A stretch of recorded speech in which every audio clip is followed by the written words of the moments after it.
Jadi jangan judge gue atau Mas Faiz atau siapapun ya, perempuan yang meninggalkan anaknya untuk berkarir. Pasti kan gue sama Mas Faiz setiap LDR ada momennya tuh serius dan penting, kayak misalnya kuliah gitu kan, kayak kapan punya anaknya gitu, pisah mulu, kayak sotoy orang-orang, kayak emang kayak haters gonna hate kalau Iya. kata Taylor Swift. Hello everyone, welcome to Nadia Atmaji's YouTube channel. Selamat datang di YouTube channel. Episode kali ini spesial banget karena ada guest, yaitu Anissa Atmaji. Yaitu adalah kakak aku. Biasa aja ya, padahal nggak spesial.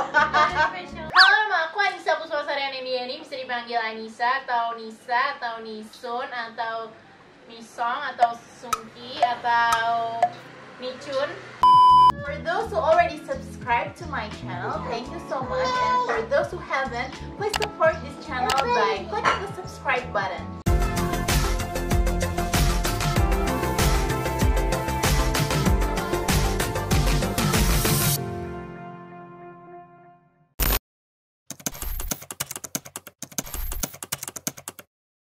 Kali ini biar kita seru ngobrolnya, kita makan seblak. Seblaknya ini sponsored by Balik ke Dapur. Ini kita dapat special hampers itu. Nih, ini namanya kotak pelangi, lucu banget packagingnya. Terus ini seblaknya pun juga kemasannya lucu banget. Rasanya juga kita suka banget sih. Ini favorit kita. Kayaknya seblak terbaik ya. Ya soalnya dia nggak instan, jadi maksudnya bukan bumbu kering gitu. Apa berpanjang lebar lagi, kita mau langsung tanya banyak hal ke kakak Kanisa, karena cerita hidupnya kakak ini menarik banget ya. Dia adalah seorang ASN di sebuah kementerian. Terus ternyata dari 5 tahun pernikahannya ini dia 3 tahun LDM sama suaminya. Dan bentar lagi kakak aku ini bakal pergi ke Australia, tepatnya di Sydney selama 3 tahun. Aduh, sedih banget sih setelah pandemi kita bareng-bareng terus ya.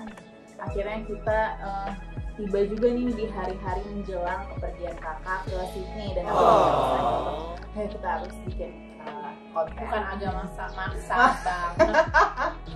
Kak nih, jadi ada beberapa pertanyaan nih dari netizen yang udah kirim di Instagram story. Thank you guys sudah nanya. Tadinya aku pikir kayak nggak ada yang mau nanya deh.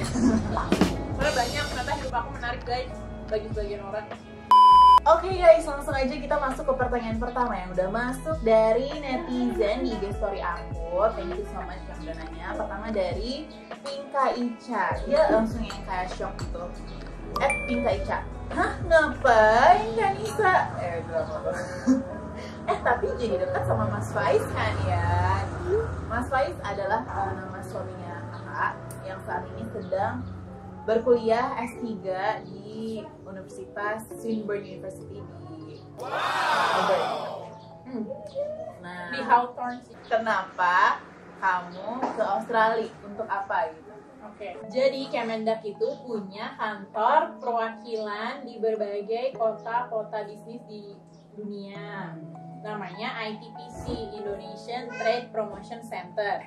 Sesuai namanya, itu tugasnya itu mempromosikan produk Indonesia untuk dibawa ke luar negeri gitu, meningkatkan ekspor, dan untuk mencapai itu juga pakai seleksi. Oh iya. Untuk lebih lengkapnya terkait tugas dan fungsi ITPC, kita bisa lihat peraturan Menteri Perdagangan berikut ini. Tugas ITPC adalah melakukan promosi perdagangan luar negeri dalam rangka peningkatan ekspor barang dan jasa di luar minyak dan gas bumi. Pelaksanaan tugas ini dilakukan antara lain melalui penetrasi pasar, pelayanan informasi pasar, promosi, market intelligence, dan pelayanan kepada dunia usaha. Lalu, ITPC menyelenggarakan fungsi antara lain pemasaran komoditi ekspor Indonesia di luar negeri, memberikan informasi pemasaran komoditi, melakukan usaha untuk terwujudnya kerjasama antar pengusaha Indonesia dan pengusaha di wilayah kerjanya, membantu pengusaha Indonesia memasarkan barang, melakukan usaha peningkatan kegiatan promosi, dan juga melakukan usaha penerobosan pasar. wah kakakmu mau nyusul Faiz S3 juga, nah ini mau S3 nggak nih kata? Enggak dong, makasih. Cukup sampai S2 aja. Cukup Mas Faiz aja. Kenapa? Ya sadar diri aja. Oke. Karena S3 itu menurut gue beda banget sama S1 dan S2. Itu super apa ya? Tekanannya tuh selalu ada selama 4 tahun itu. Pada penasaran, anak-anak kakak ikut kah? Wah, kembar kausi juga, gimana nih kak? Kembar nggak ikut guys, menyusul. Dia nggak ikut untuk saat ini, nggak ikut. Jadi mereka menyusul tahun depan. Kenapa? Pasti banyak banget sih orang kayak kenapa nggak diajak, kasihan banget, kayak sedih banget. Gitu loh bisa. Kayak ada yang kayak tiap gue posting tentang twins misalnya, terus kayak misalnya twins lagi sedih gitu atau kayak nangis gitu, gue posting terus komennya sedih tuh ditinggal mamanya 2 tahun kayak gitu loh, yang kayak malah ngebuat gue jadi Udah guilty salah feeling. makin berasa. Iya kayak ngapain sih guys, tolong stop.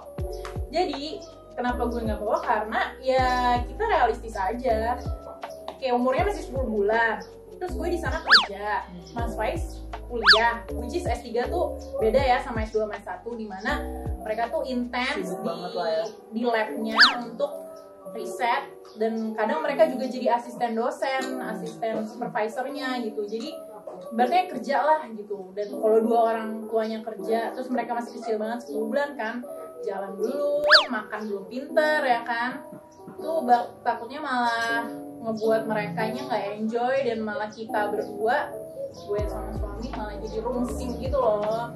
Dan lagi di sana kondisinya juga belum stabil banget gitu, karena di Australia pandemi ya? Iya, terkait pandemi. Mereka tuh kalau ada kasus dikit aja, walaupun cuma 5 atau 10 tuh langsung lockdown total gitu, which is daycare juga tutup gitu. Jadi kalau daycare tutup, gue WFH di rumah gitu tuh kayaknya kurang kondusif jadinya buat mereka. Jadi diputuskan tahun depan, dimana mereka usianya udah 2 tahun, udah bisa jalan, udah bisa makannya udah pinter ya, harapannya juga situasi dunia udah sangat membaik ya gitu. Jadi jangan judge gue atau Mas Faiz atau siapapun ya, perempuan yang meninggalkan anaknya untuk berkarir tuh jangan ya, karena kayak kondisi setiap orang tuh beda-beda gitu. Oke lah, ada yang mampu bawa anak, ada yang bahkan lahiran di sana gitu sambil kerja, tapi kan nggak semua orang mempunyai kapasitas yang sama, dan goalnya juga beda-beda gitu. Jadi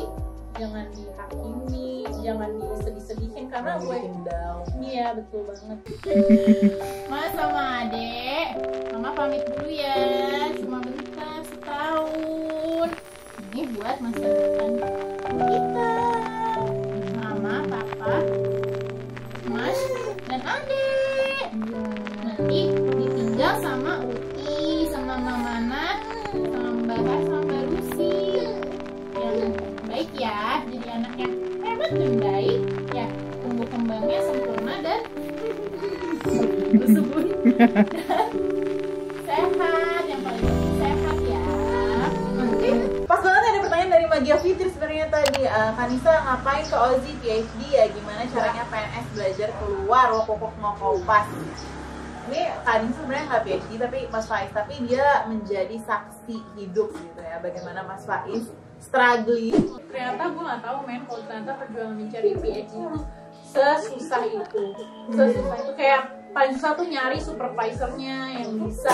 Jadi beda sama S2 ya? Iya beda, kalau S2 kan sama S1 kalian cuma daftar ke kampus, esai gitu, terus keterima, terus nyari beasiswa, oke. Ternyata kalau di situ S3 enggak, kayak pertama dapat supervisor dulu. Setelah dapat supervisor tuh harus keterima juga di kampusnya, karena dapat supervisor tuh belum tentu lo bisa sekolah di situ kalau nggak keterima. Oh, oke. Dan untuk mendapatkan supervisor juga harus bikin proposal penelitian dulu ya? Iya benar banget. Terus habis itu udah dapet dua-duanya, udah dapet supervisor sama sekolahnya, ya cari beasiswa gitu. Dan itu kayak lama banget, 1,5 tahun lebih deh kayaknya. Jadi kan kita udah dengar tadi ya gimana proses untuk mendapatkan S3 itu susah banget. Udah dari proposalnya, terus cari supervisor, terus apply ke kampus, beasiswa pula. Wah gila sih. Nah, Tapi sebenarnya gimana nih respon dari eselon atasannya? Maksudnya atasannya Mas Faiz tuh kayak encourage banget untuk S3 atau ini tuh outlier sih, tapi di encourage gimana ya? Oh iya. Ya karena S3 tuh susah banget kan, jadi nggak banyak orang yang bisa S3 gitu. Bisa dan mau. Mau dan bisa. Harus mau dulu, nggak banyak orang yang mau masalahnya. Oh, iya. Ya mau dan bisa, jadi outlier tapi sangat-sangat di encourage untuk bisa S3 dan Jadi jangan ragu ya buat yang mau. Karena maunya udah ada nih. Iya, jangan ragu, daftar aja. Iya, tapi sebenarnya kayak gue dulu juga awal-awal kayak bingung kan ngapain ya PNS S3 gitu. Kan bukan gue mikirnya masih kolot sih, kayak S3 tuh buat dosen aja, yang mau jadi dosen gitu. Tapi ternyata enggak, karena S3 itu menganalisis dan mendalami suatu topik itu dengan sangat-sangat mendalam kan. Jadi dia bisa ahli di bidang itu, dan itu makin bagus kalau ada orang ahli yang nama PES kan kebetulan di e-commerce dan UMKM kan, which is masih inline dengan Kemendak yang mau memajukan UMKM juga gitu. Jadi once Mas Faiz udah ahli di bidang itu kan bisa buat policy di bidang itu jadi lebih bagus kan, lebih optimal, lebih tersasar gitu. Dan jadi nanti kedepannya bisa jadi narsum, bisa jadi dosen juga. Gue encourage sih dia untuk jadi dosen, karena sebenarnya sayang ya kalau misalnya ilmu udah setinggi itu, sedalam itu nggak dibagikan ke masyarakat sih. Ya, Fitri, smart. Pertanyaan selanjutnya yang berkaitan dengan ini adalah CFIARW. Tips supaya dapet cowok yang supporting Kak. Nah, gimana tuh? Nah, kenapa ya? Banyak banget yang nanya ini ke gue. Maksudnya nggak cuma kena dia doang, maksudnya sekarang ya, kayak semuanya juga banyak yang nanya, karena mereka amazed gitu loh. Kayak gue kan begitu nikah nih ya, kan nikah Februari Januari tanggal 10 2016. Nah, Februarinya gue udah pergi terus ke Australia buat S2. Jadi dia sendiri nih, langsung gue tinggalin. Kayaknya nggak sempet honeymoon deh. Nggak sempet sama sekali. Gila sempet, sih. ya. Nah, abis itu juga gue abis gue lulus juga Mas Faiz gantian ke UK sekolah. Abis kayak gitu. Oh, sebelumnya sebenarnya ada rencana pengen kuliah bareng ya. Iya, pengen kuliah bareng. Tapi ternyata ya kalau kata belum zaman rezeki. sekarang, semesta tidak mendukung. Ya beneran, semesta nggak mendukung karena Allah belum mengizinkan, karena Mas Faiz belum dapat beasiswanya pada saat gue sekolah gitu. Jadi malah dapat beasiswanya itu setelah gue lulus. Udah kan, sayang ya. Udah ya. Berhubung mereka ini sama-sama mendukung ambisinya, jadi apapun juga ngebolehin aja Mas Faiz kuliah di Inggris. Iya. Terus habis itu, habis Mas Faiz balik sempat setahun bareng, habis itu lanjut lagi, ditinggal Mas Faiz S3.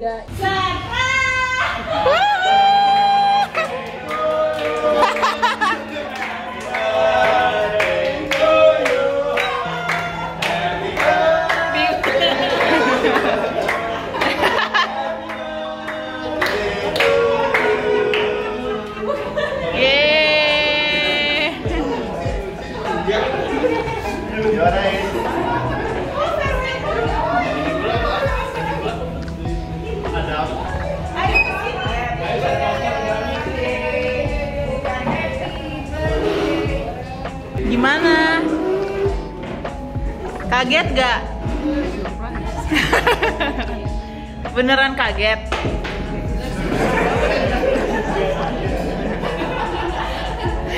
Mukanya masih belum lucu nih. Mukanya masih belum percaya ini apa sih. Terus menginspirasi Faiz buat kita. Saya tidak berhenti mengejar ilmu cuma sampai S2 kan. Soalnya saya melihat Mas Faiz ini haus ilmu. Anak muda haus ilmu tidak.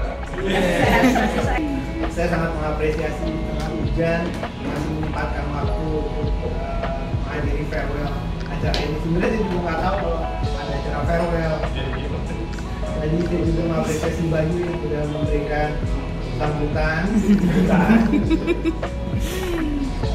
Mudah-mudahan doa-doa teman-teman sekalian dijabah sehingga saya bisa lulus tepat waktu atau mendapatkan ilmu berguna buat nusa dan bangsa.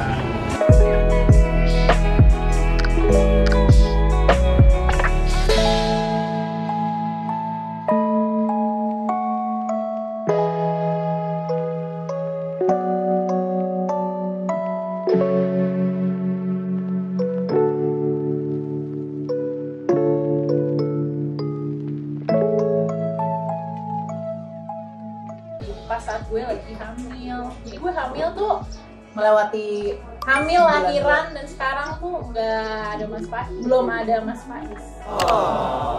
Iya. Iya. nanti kita cerita lebih dalam lagi mungkin tentang promil ya. Iya. Nah, Dan sekarang tentang tips cowoknya. iya itu gimana ya? Jadi gue tuh pas nyari-nyari pacar gitu yang pas udah mulai serius ya pernikahan itu gue udah punya list banyak banget sebenarnya. Emang gue buat list dari yang nggak penting sama penting. Nggak pentingnya tuh dari yang kayak nulis harus bener, kayak gue nggak mau tuh kayak koma-koma, sorry ya, kayak koma-koma atau spasi titik spasi terus kayak nulis Nggak sesuai ide lah. nggak ya. sesuai ide gitu. Gue kurang suka, maaf kan kita texting ya. Kalau dibaca aja nggak enak, kurang nyaman gitu. Nggak penting kan itu. Nah dari sampai yang penting kayak misalnya gue mau dia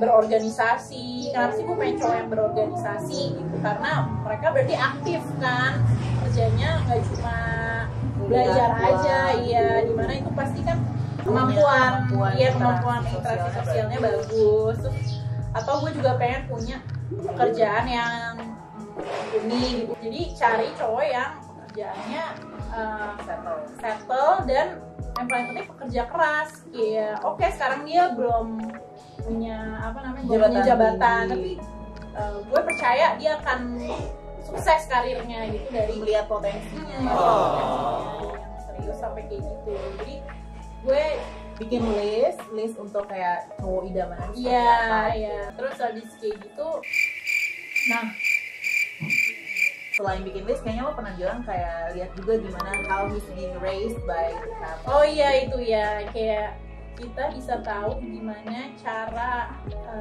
cowok akan memperlakukan kita ke depannya itu melihat dari cara orang tuanya mendidik dia gitu ya. Orang tua mendidik dia, karena misalnya gini nih, kayak gue tetap bisa kerja karena gue lahir dan tumbuh dengan orang tua yang dua-duanya bekerja gitu. Jadi gue pengen gue juga bisa bekerja gitu. Nah, gue nyarinya cowok yang orang tuanya itu juga bekerja. Mereka Ibunya ya, especially. iya, especially ibunya. Kayak most likely cowoknya nggak akan membatasi atau bermasalah dengan gue kerja gitu. Iya, gue kerja gitu karena dia melihat orang tuanya bekerja. Nah, misalnya lo nggak pengen kerja, maksudnya lo pengen jadi ibu rumah tangga. Nah, itu nggak apa-apa kalau lo mau jadi ibu rumah tangga juga, it's very fine. Nyokap kita, ibu juga ada dari awal tuh sempat kerja, abis itu resign lama, sempat jadi ibu rumah tangga gitu. Terus baru bikin usaha kan. Iya. Itu juga full supported lah ya. Iya, nah kalau misalnya lo pengen jadi ibu rumah tangga, cari juga orang cowoknya calon yang orang tuanya tuh kalau bisa yang juga ibu rumah tangga, karena agak susah lo nanti kayak misalnya kan Mas Faiz ayah ibunya kerja nih kan, maminya kerja, terus ternyata si Mas Faiz itu emang nyari cewek yang kerja gitu dan dia maunya istrinya juga kerja. Nah, kalau ketika lo dapet cowok yang kayak gitu padahal lo pengen ngurus anak, ngurus rumah tangga, kan bakal susah ya, maksudnya nggak ketemu karena cowoknya pengennya lo kerja, lo nggak pengen gitu. Jadi cari yang bukan cari sih, maksudnya dalamilah background, cari tahu gimana lo biasanya. Gue menekankan juga ya, kayak itu nggak selamanya benar. Maksudnya bukan indikator utama. Iya, bukan indikator utama, tapi most likely ya 80% lah menurut gue. Karena kalau gue lihat dari pengalaman teman-teman juga gitu. Nah, tapi menurut gue yang paling 100% nih bakal ini, ya lo tanya, kayak lo ungkapin kalau di gue nih waktu sebelum gue, pas Mas Faiz nembak gue, kayak gue bilang, oke, tapi gue tahun depan bakal kuliah loh ke Australia 1,5 tahun, kayak are you fine with it gitu. Terus kayak lo kira-kira gimana nih planning ke depannya, maksudnya apakah lo juga akan mau S2 juga nggak gitu. Nah gitu juga sama pihak cowok juga nanya ke gue, si Mas Faiz nanya ke gue, kamu akan tetap kerja kan walaupun walaupun nanti setelah nikah gitu, karena aku maunya istri aku kerja gitu. Jadi udah jelas dari awal, udah dikomunikasikan dari awal ya. Betul. Gue sih waktu itu kayak bilang sih kan udah beberapa kali cobain tes beasiswa, terus emang waktu itu belum rezeki. Kalau kalian udah nonton videoku yang ini, di sini. Nah, aku akhirnya bilang ke dia kayak, kamu tahu kan ini aku udah struggle nih beasiswa. Nanti kalau misalnya aku dapat beasiswa nih setelah menikah, izinin aku gitu. Gimana? Terus dia bilang, oke, ya udah. Jadi kayak emang harus terbuka ya soal ambisi kita gitu ya, jangan sampai kita menyesal. Iya, jangan sampai menyesal. Jadi tadi pertama dirangkum ya yang pertama. Punya list sendiri cowok idaman kita seperti apa. Kedua cari tahu dan pahami background keluarga yang mendidik pacar lo atau calon pacar lo, calon suami. Dan yang ketiga, yang paling penting adalah komunikasi. Iya. Komunikasikan dengan calon pasangan. Ada lagi. Ini ada yang Gita Hermanda. Gimana Kak tes cara masuk jadi PNS itu gimana ASN? Belajar sih. Belajar buku-bukunya itu ternyata berguna guys. Buku-buku yang di Gramet itu, yang toko buku yang paling depan. Iya banyak sih, gue juga agak lupa sih ya buku yang mana. Nggak cuma soal-soal sih, tapi juga ada pembahasannya sedikit. Terus apa ya? Ya itu kayak punya strategi sih masuknya mau yang mana. Gue kalau sadar kapasitas diri aja, cara taunya ya nggak ada cara lain selain nanya orang yang pernah kerja di situ. Kayak misalnya lo pengen kerja di Bappenas, lo nanya waktu itu tesnya apa aja, terus yang uji siapa aja, berapa orang, kayak gitu-gitu sih. Oke, nah terus selanjutnya dari Nur Hasanah FT, rahasianya dong Mbak gimana caranya bisa LDR sampai akhirnya LDM juga? Sebenarnya kakak nggak sempat pacaran LDR ya, sebenarnya yang sempat LDR itu justru aku waktu itu. Mas Bisma S2 di Melbourne 1,5 tahun, aku waktu itu sempat di Jakarta, sempat juga di Palembang sih kayaknya. Kuncinya biar bisa bertahan adalah yang pertama pastiin kalau kita itu on the same page, jadi nggak ngerasa waste of time gitu loh dengan LDR. Tapi karena waktu itu kita udah tahu tujuan akhirnya itu emang pengen serius gitu, jadi pada saat kita LDR ya udah kita sama-sama terus jaga komunikasi, kepercayaan juga. Jadi karena kita tahu dia lagi struggle kuliah mungkin, atau kayak waktu itu kan Mas Bisma juga nyambi ya, dia part time jaga toko di Victoria Market ya. Iya itu dia kayak di toko orang Vietnam gitu, dan itu kayak pagi banget dia. Iya emang kayak subuh gitu buat buka tokonya. Dan di Victoria Market tuh selalu rame dari pagi sampai sore. Jadi ya udah sama-sama paham. Nah kalau kakak nih special case adalah LDM yang mana 3 tahun dari total 5 tahun pernikahannya. Wow, itu wow banget sih. Kayak Nadia bilang tadi kan kayak tahu nih endingnya kayak untuk apa gitu. Pasti kan gue sama saya setiap LDR ada momennya tuh serius dan penting, kayak misalnya kuliah gitu kan. Kuliah lagi dan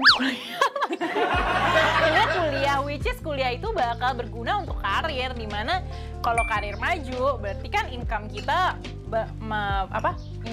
bertambah dong, income bertambah bisa ya lebih sejahtera, dimana kita jadi itu goalnya harus ngeliat big picture-nya dulu, big picture-nya sih kenapa rela untuk LDR gitu. Oh ya, ada lagi orang-orang julid, kayak always. There's always julid people ya in our life. Kayak Haters gonna hate kalau Iya. kata Taylor Swift. 50s. Gara-gara kayak tiap mereka bilang kayak LDR. Edit ya.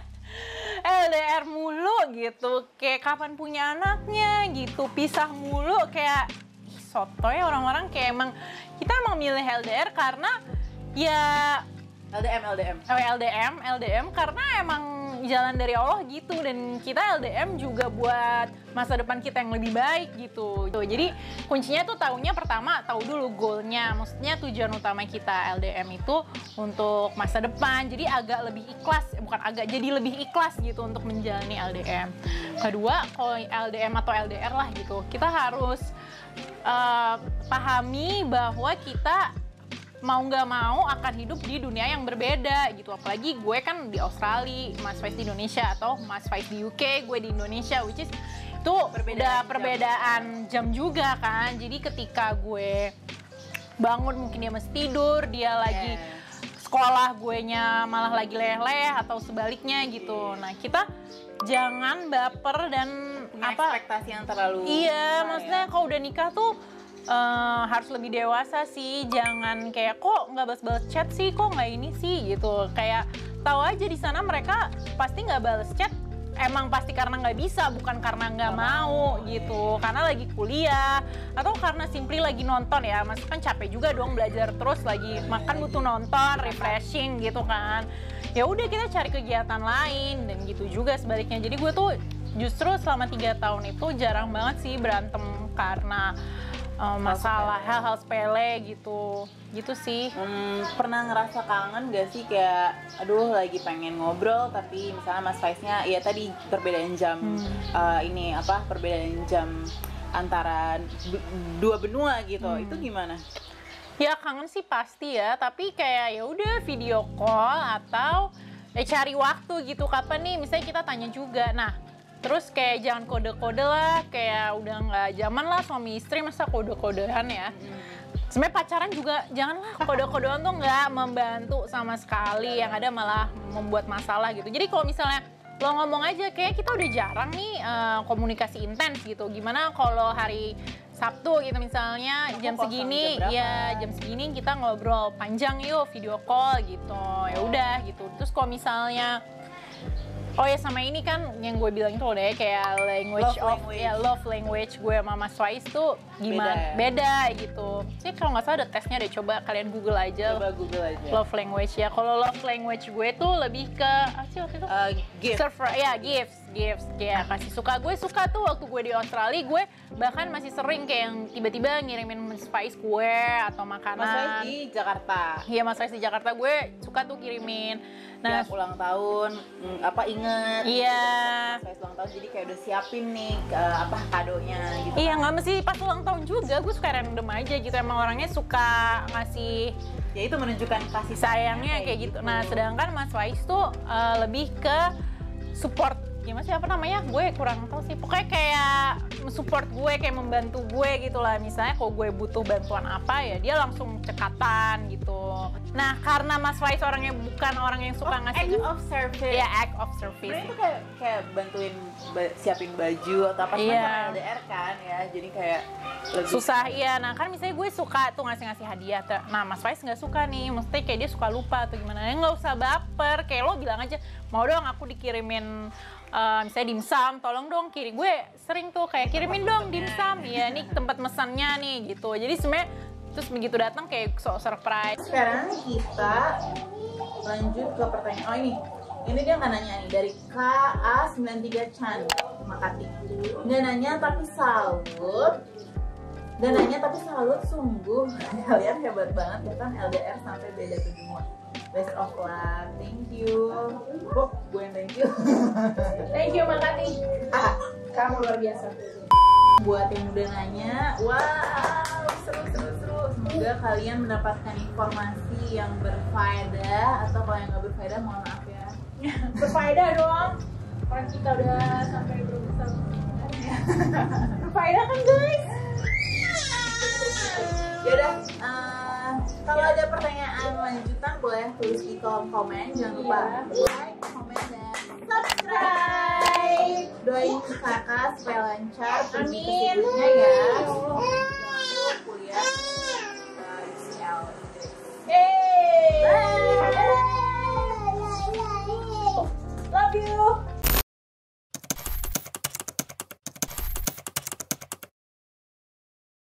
Kita kompak terus ya? Guys, baru kompak tuh setelah kuliah ya. Kayak kenapa sih kok gue susah banget buat hamil? Kenapa harus keguguran 2 kali? Emang gue kurang apa? Kayak udah sampai obat hormon gitu semua udah diminum, udah gaya hidup sehat gitu.